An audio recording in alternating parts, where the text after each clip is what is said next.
Oke, sekarang kita masuk konsep yang kedua, yaitu konsep menurut asam basa Bronsted-Lowry.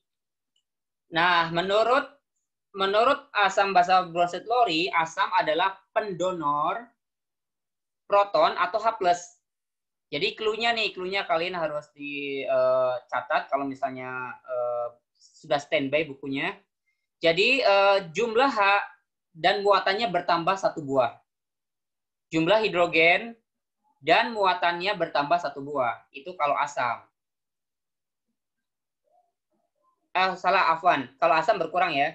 Jadi kalau misalnya asam basa Bronsted-Lowry, asam adalah pendonor atau pemberi. Karena sudah diberi atau dikasihkan kepada partikel yang lain, maka jumlah hidrogen dan muatannya akan berkurang satu.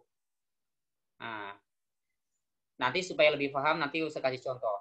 Sedangkan basa lawannya, jadi basa itu adalah asetor atau penerima proton atau H+. Nah, clue-nya itu sama seperti yang asam ya, jadi lawannya. Jadi jumlah hidrogennya dan muatannya bertambah satu karena dia sudah menerima dari yang lain. Nah, contohnya nih, misalnya ada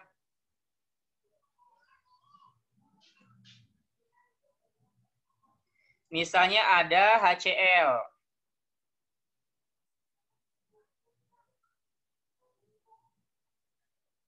Ditambah HF misalnya. Nah, walaupun menurut Arrhenius itu keduanya itu bersifat asam, tetapi di dalam Bronsted-Lowry itu ada kecenderungan yang satu asam, yang satunya lebih basa. Nah, karena HCl itu lebih kuat, berarti dia bersifat asam, sedangkan HF di sini bersifat basa menurut Bronsted-Lowry. Jadi produknya apa? Asam itu memberikan hidrogennya. Berarti dia tinggal adanya Cl aja. Karena yang diberikan adalah H+ muatan positif, berarti Cl di sini bermuatan negatif. Sedangkan HF karena dia menerima satu buah proton atau H+, nah hidrogennya awalnya satu, menerima satu, berarti tinggal dua. Dan bersifat F. Awalnya 0, bertambah satu buah muatan, berarti jadi H2F. Nah, pasangan antara asam itu pasangannya pasti basa. Nah, disebut dengan basa konjugasi. Sedangkan basa pasangannya pasti asam. Dan asamnya disebut dengan asam konjugasi.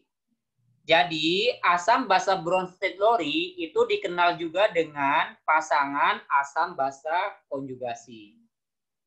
Nah, jadi ada dua buah pasangan asam basa konjugasinya. Pasangan asam dan basa konjugasi. Nah, ini juga sama ya, pasangan juga, pasangan asam basa konjugasi juga.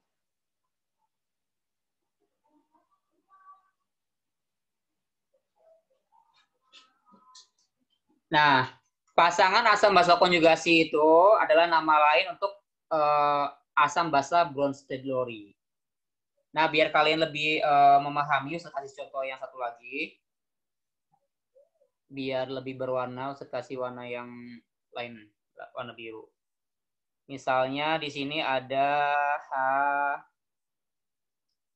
HSO4 minus ditambah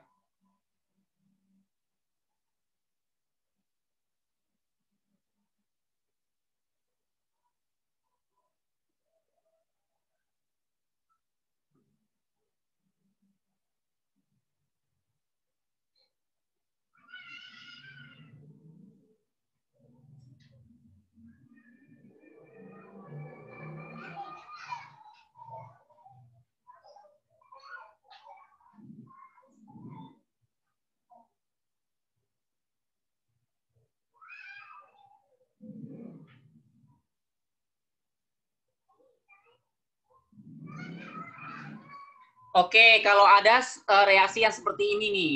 HSO4- ditambah HPO42- menjadi H2PO4- dan SO4 2-. Nah, kalau ada pertanyaan seperti ini, tentukan mana yang termasuk asam, basa, asam konjugasi, dan basa konjugasinya. Kira-kira mana tuh? Dari definisi ini, dari clue yang ini. Ada yang mau coba jawab nggak? Nih, lihat clue-nya nih. Asam adalah jumlah hanya dan muatannya berkurang. Nah, kira-kira asam itu sebelah mana? Apakah HSO4- atau HPO42-? Ada yang mau mencoba?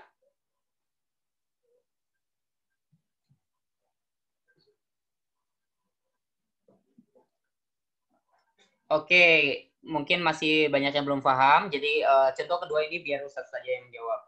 Nah, kita lihat nih, supaya gampang, lihat yang sejenisnya nih. HSO4. Nah, ini kan yang sejenisnya adalah yang ini ya, ada SO4 juga. Jadi yang berubah itu cuma hidrogennya. Jadi komponen lain tidak berubah. Nah, HSO4 itu memiliki satu buah H, sedangkan SO4 di sini tidak memiliki H. Artinya jumlah hidrogennya berkurang. Nah, karena berkurang berarti HSO4 di sini bersifat asam. Jadi HSO4- ini bersifat asam. Nah, sekarang kita lihat HPO42-nya. HPO42- itu memiliki hidrogen 1. Sedangkan di yang sebelah kanan memiliki hidrogen sebanyak 2. Nah, berarti untuk HPO42- itu bersifat basa dan itu terbukti. Jadi yang sebelah kiri itu tidak mungkin kedua-duanya asam. Pasti satu asam dan satu basa. Nah, ini untuk membuktikan saja. Jadi HSO4 itu asam, di sini basa. Nah, lawan dari basa itu adalah asam. Jadi yang ini adalah asam konjugasi. Nah, lawan dari asam adalah basa. Berarti SO42- di sini bersifat sebagai basa konjugasinya.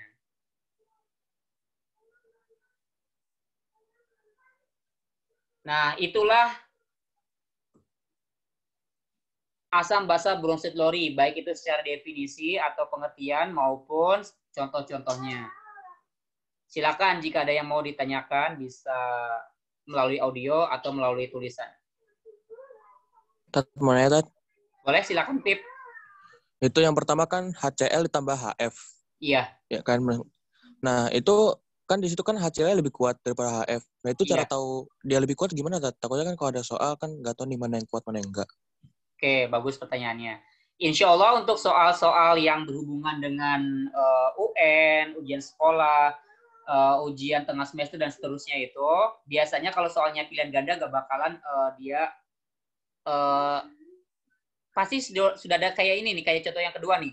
Jadi sudah ada reaksinya. Jadi tinggal Rafif identifikasi aja Pip mana asam dan mana basanya gitu. Oh, oke. Nah, jadi biasanya sudah ada produknya. Jadi jangan takut ya bagi kalian yang pengen masuk Saintek di SBMPTN atau seleksi mandirinya itu sudah ada biasanya produknya. Kecuali nanti kalau misalnya ulangan harian ya, kalau ulangan harian nanti harus dicek bagaimana pemahaman konsepnya. Kayak gitu. Silakan bagi yang lain yang ingin bertanya kembali.